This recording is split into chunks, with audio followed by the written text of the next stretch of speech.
जय हिंद साथियों, नमस्कार। मैं Shravan Dubey and truly speaking due to lack of time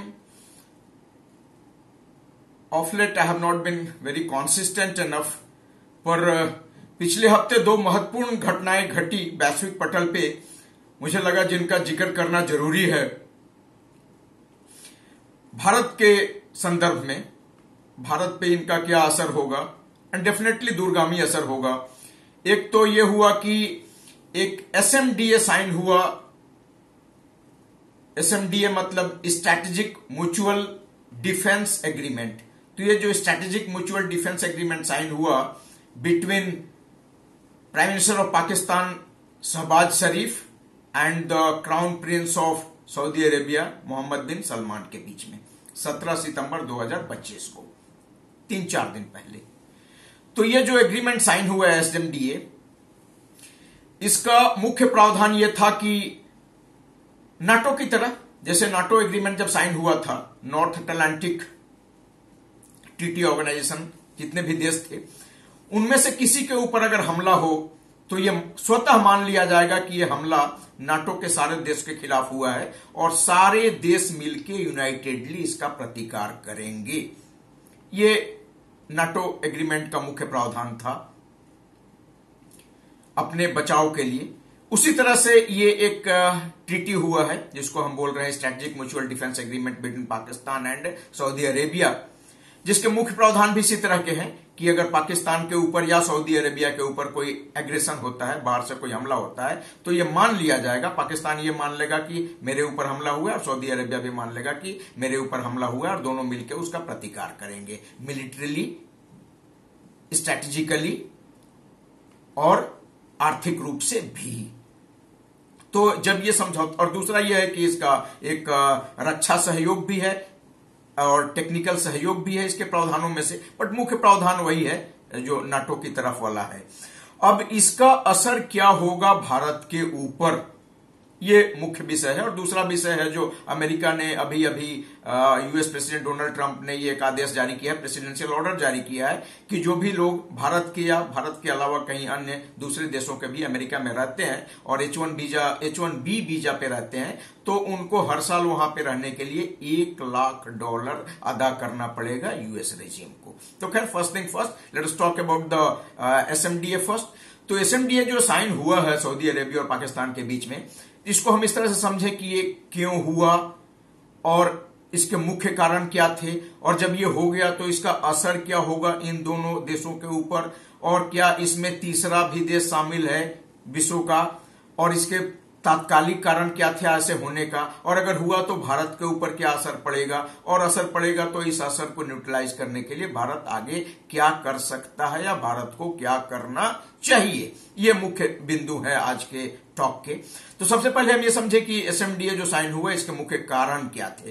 कारण ये था, सऊदी अरेबिया को पाकिस्तान की वैसे तो कोई जरूरत है नहीं, हमेशा पाकिस्तान को ही जरूरत है सऊदी अरेबिया के। सऊदी अरेबिया एक रिच कंट्री है, तेल के कुएं हैं उसके पास, और पाकिस्तान की वैसे कोई जरूरत नहीं है। लेकिन कुछ तो ऐसा है जो उसके पास नहीं है। क्या नहीं है?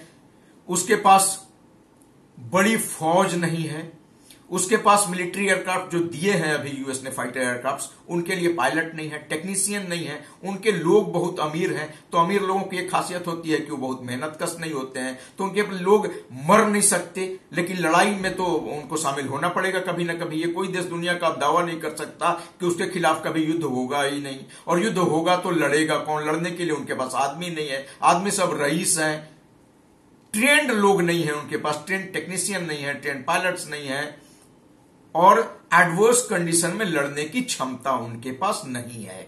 लेकिन पैसा है खूब, तेल के कुएं हैं, डर है उनके पास। डर किस बात का है? अभी इजराइल ने जब कतर पे अटैक किया, इजराइल के पास तो कोई ऑप्शन है नहीं, हर युद्ध उसको लड़ना पड़ेगा और हर युद्ध उसको जीतना पड़ेगा, ये उसकी मजबूरी है। तो जिसको, जो भी उसके रास्ते में आएगा उसको मारेगा। वो ईरान को मारेगा, वो बाकी नेबरिंग कंट्री है सबको मारेगा, गाजा को मारेगा, जो भी उसके रास्ते में आएगा उसको मारेगा।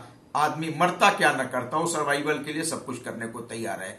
तो सऊदी अरबिया को भी लग रहा है कि कभी आज या आज के कई साल बाद कुछ पासा पलट जाए तो वो भी खुद को मजबूत करना चाहता है। कैसे?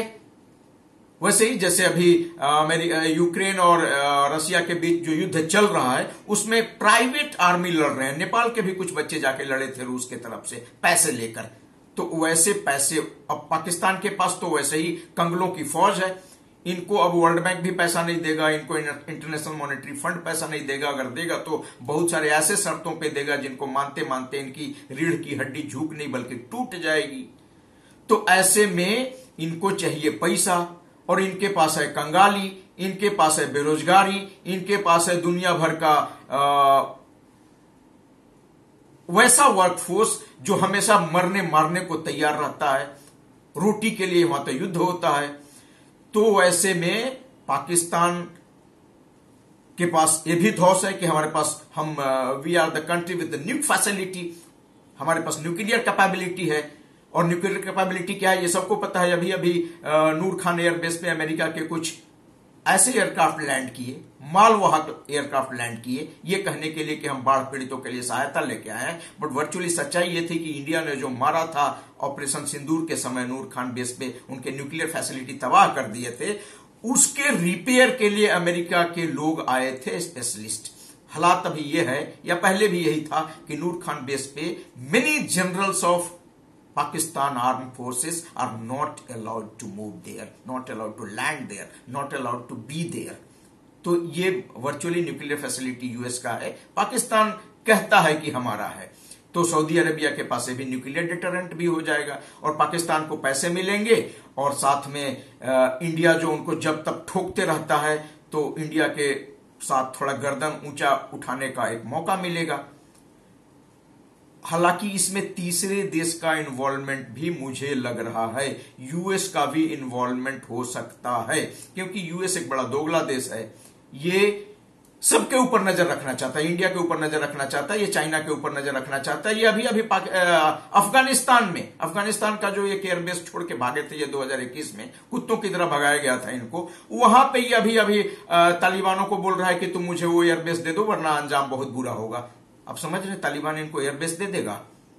तो ये ऐसे ही फजीहत इनकी हर जगह होएगी। तालिबान वालों ने फजीहत किया, करेंगे। इनकी फजीहत रूस वालों ने की, इनकी फजीहत ऑपरेशन सिंदूर के टाइम पे हुई। ये चले थे युद्ध विराम कराने, मध्यस्थता करने, चौधराहट दिखा रहे थे। चाइना ने इनकी फजीहत कर दी। चाइना के पास तो रेयर अर्थ एलिमेंट है, तो चाइना से तो इनकी हमेशा ही फटते रहती है। तो इसका इन्वॉल्वमेंट भी हो सकता है। लेकिन अगर इतना सब कुछ है तो इंडिया के लिए यह सचमुच बहुत बढ़िया खबर नहीं है, और इंडिया को चेत जाना चाहिए, कदम उठाने चाहिए ऐसे जो आगे चल के इंडिया को मदद करे। तो क्या कर सकता है इंडिया? इंडिया खुद ही को कर बुलंद इतना कि खुदा तुमसे पूछे बता तेरी रजा क्या है। खुद को बहुत बुलंद करना पड़ेगा, आत्मनिर्भर बनना पड़ेगा हर मामले में, टेक्निक के मामले में, खाद्य सामग्री के मामले में, कृषि के ऊपर मोदी जी ने साफ मना कर दिया अमेरिका से समझौता करने को, जिसका मुख्य कारण था कि ये जो 25% प्लस 25% टैक्स वाली टैरिफ लगी है। तो इंडिया को बहुत मजबूत होना पड़ेगा, सेल्फ रिलायंस होना पड़ेगा। यहां के जो इंडस्ट्रियलिस्ट हैं, हमारे जो वेल्थ क्रिएटर हैं, उनको बहुत मजबूत होना पड़ेगा। कुछ लोग हैं जो वेल्थ क्रिएटर को दिन रात गाली देते रहते हैं, उन पे लगाम लगाने पड़ेगी। ये वेल्थ क्रिएटर ही है जो इंडियन लोगों को जॉब देंगे, जो इंडिया को अगर 5 ट्रिलियन इकोनॉमी बनना है तो ये इंडिया पीएसयूज के वजह से नहीं बनेगा। ये गेल वेल बीएसएनएल के वजह से इंडिया 5 ट्रिलियन इकोनॉमी कभी नहीं बनेगा। अगर ये बनेगा तो अडानी, अंबानी, टाटा, बिरला, अजीम प्रेमजी की वजह से ही बनेगा। तो इंडिया को सेल्फ रिलायंट होना और अपने न्यूक्लियर फैसिलिटी को और मजबूत करना, वॉरफेयर कैपेबिलिटी को और ज्यादा बढ़ाना। जैसे आज चाइना है, कोई कुछ भी कर ले, चाइना का क्या उखाड़ लेगा। तो जिस दिन इंडिया में ये काबिलियत आ जाएगी चाइना बनने की, क्योंकि हमारे पास चाइना बनने के लिए पूरा सामर्थ्य है, तो चाहे पाकिस्तान समझौता कर ले सऊदी अरेबिया से, और ये समझौता कभी उस रूप में लागू नहीं होगा जिस रूप में भारत के कुछ यूट्यूबर्स इसको बताना चाहते हैं कि अब तो पाकिस्तान बहुत मजबूत हो गया और इंडिया को आके दिखाएगा। ऐसा कुछ होने नहीं वाला है। बस ये है कि इंडिया के लिए दिस इज एन अपॉर्चुनिटी। कई बार ना एडवर्सिटी में अपॉर्चुनिटी क्रिएट करना भी एक बहुत बड़ा गुण होता है किसी देश का, and Modi is the master of that. तो this is the time for India to create opportunity in adversity, और इससे इंडिया का कोई बहुत बुरा नहीं होने वाला है, बशर्ते कि इंडिया अपने आप को मजबूत करने का काम लगातार करते रहे हर एक फ्रंट पे। अगर हम यूनाइटेड हैं तो डजंट मैटर कि कौन किसके साथ क्या समझौता करता है। अब एक दूसरा मैटर है जो बहुत महत्वपूर्ण है। अभी अभी एक प्रेसिडेंशियल ऑर्डर निकला है यूएस में, और उसके मुताबिक ये कि अब जो कोई भी अमेरिका में नौकरी करने जाएगा और वहां रुकेगा H1B वीजा के तहत, उसको $1,00,000 मतलब इंडियन करेंसी में 88 लाख रुपया हर साल का देना पड़ेगा। अब उस पर क्या असर होगा? बहुत सारे लोग इसके लिए नरेंद्र मोदी को जिम्मेदार ठहरा रहे हैं। उनको मालूम है कि डोनाल्ड ट्रंप किस माइंडसेट का आदमी है, वो कितना हाईली इनकॉन्सिस्टेंट है अपने अप्रोच में, अपने सोच में। बावजूद इसके उनको लग रहा है कि Narendra Modi is the reason for that. Anyway, even if it happens, what could be the repercussions on us as a nation? हमारे लोग, हमारा देश जो है, हमारे जो IIMs हैं, ISB है, और भी मैनेजमेंट के बहुत सारे इंस्टीट्यूट्स हैं, IITs हैं, उनके प्रोडक्ट एक मन में बहुत ऊंचा सपना लिए रहते हैं। हमारे जो मैनेजमेंट के कॉलेज हैं, नारसी मुंजी है, XLRI है, SP जैन है, FMS है, फैकल्टी ऑफ मैनेजमेंट सिस्टम है। तो ये सारे लोग इतने अच्छे स्टूडेंट्स प्रोड्यूस कर रहे हैं, इतने टैलेंटेड कैंडिडेट प्रोड्यूस कर रहे हैं, उनके एक्सपेक्टेशन के हिसाब से इंडियन कंपनी उनको सैलरी नहीं दे पाती है। ये सच्चाई है कि आज भी DRDO में, इसरो में टैलेंटेड लोग जो यहां काम करने चाहिए वो यूएस चले इसलिए जाते हैं कि उनको सैलरी कई गुना वहां पे ज्यादा मिलती है। तो अब क्या होगा?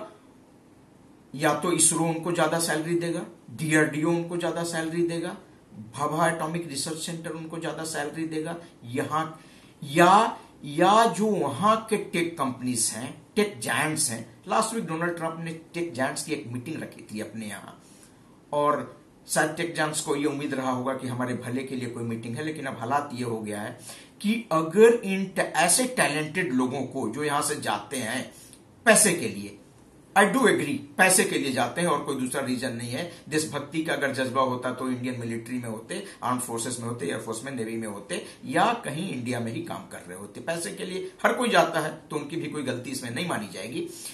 तो उनको लगा कि शायद कोई हमारे भले की बात हो रही हो, लेकिन अब उनको भी लग रहा है कि ये तो हमारे लिए बड़ा मुसीबत खड़ा कर दिया ये DT.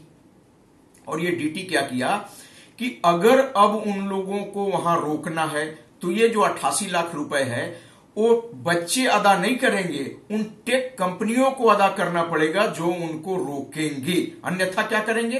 They will send them back to the India, और इंडिया में अपना काम उनको आउटसोर्स करेंगे। आईटी रिलेटेड जितने भी जॉब हैं, एआई रिलेटेड जितने भी जॉब हैं, मोस्टली वो जॉब वैसे हैं जो आउटसोर्स्ड हो सकते हैं। वो सर्विस सेक्टर है, वो ऐसा नहीं है, मैन्युफैक्चरिंग ऑफ गुड्स नहीं है जो कि फिजिकली आदमी को वहां रह के मैन्युफैक्चरिंग में शामिल होना पड़ेगा। तो अगर वो बच्चे इंडिया आ जाएं, तो यूएस उनसे जबरदस्त जो टैक्स लेता था वो नहीं ले पाएगा। उन कंपनियों का भी भला होगा, अगर इंडिया भेज देंगे तो उतना सैलरी नहीं देना पड़ेगा जो उनको यूएस में रख के देना पड़ता था। तो again it's a kind of thing,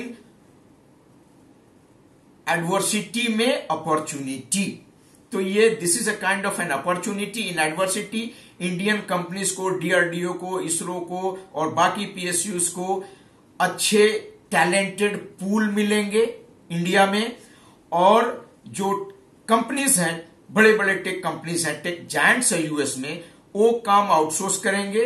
बच्चे वापस इंडिया आ भी गए तो उनको जॉब जाने जैसी स्थिति नहीं रहेगी, और जो लोग ज्यादा कैपेबल हैं या जो कंपनी ज्यादा इंटरेस्टेड हैं वो इनके पैसे जो 88 लाख रुपए पर एनम वाला है वो अदा करेंगे। तो अल्टीमेटली नुकसान किसका है इसमें? नुकसान है अमेरिकन टेक जायंट्स को, कुछ नुकसान इंडियन को भी होगा, बट इवेंचुअली ये सेटल डाउन होने में, ये सेट राइट होने में और 3-4 साल लग सकता है। और इसके बाद हालात ये हो जाएगा कि यूएस लगभग कंगाली तक पहुंचेगा। वहां के लोग भी वैसे ही है, सऊदी अरेबिया टाइप लोग हैं, अमीर लोग हैं, उनसे काम नहीं होगा, उनके पास टैलेंट नहीं है। उनके जो बड़े बड़े इंस्टीट्यूट्स है ना, MIT वगैरह, वो नहीं चलेंगे। जो दूसरे देशों से बच्चे जाते हैं वहां पे पैसे देके और उनको टैक्स देके पढ़ने के लिए, अब वो बच्चे नहीं जाएंगे। तो वैसा ही इंस्टीट्यूट हो सकता है इंडिया में भी बने, वैसा ही इंस्टीट्यूट दुनिया के अन्य देशों में भी बने। लोग अमेरिका ना जाके कहीं और जाएंगे, टेक जायंट्स भी हो सकता है शिफ्ट कर जाएंगे। तो कुल मिला के इससे फौरी तौर पे तो नुकसान होएगा बच्चों को, लेकिन 88 लाख रुपया पर एनम देके अमेरिका में H1 वीजा लेने वालों की तादाद मिनिमल हो जाएगी। इंडियन माइंडसेट तो ऐसा नहीं है कि 88 लाख रुपए पर एनम देगा और वहां रह के काम करेगा। तो या तो वो कंपनियां भरेंगी जिस कंपनी के अंडर में ये काम करते हैं, या ये वापस इंडिया आ जाएंगे और वो कंपनी इनको जॉब आउटसोर्स करेगी, या वो कंपनी ही अमेरिका छोड़ देगी। तो कुल मिला के हालात अमेरिका के बहुत खराब होने जा रहे हैं। And one thing is for sure, this DT doesn't have the foresightness. इसके पास भविष्य दर्शन नहीं है। इसको तो चला ही रहे हैं या तो यहूदी लोग, पैसा सारे यहूदियों के पास है, टेक्निक सारे इंडियन के पास है। तो इंडिया के टैलेंट वापिस इंडिया में आ जाए तो इंडिया के लिए आगे के कई सालों में बुरा तो नहीं होने वाला है। अतः let us have faith in our country, let us have faith on us, and America या तो इसको वापिस लेने वाला है या अमेरिका इसका बहुत बड़ा भुगतान करने वाला है आने वाले फ्यूचर में। धन्यवाद साथियों, फिर किसी और विषय पे नमस्कार, प्रणाम। और अच्छा लगे, अगर संवाद पसंद आए तो लाइक कर दीजिएगा, सब्सक्राइब कर दीजिएगा, शेयर भी करिएगा। धन्यवाद साथियों, नमस्कार, प्रणाम।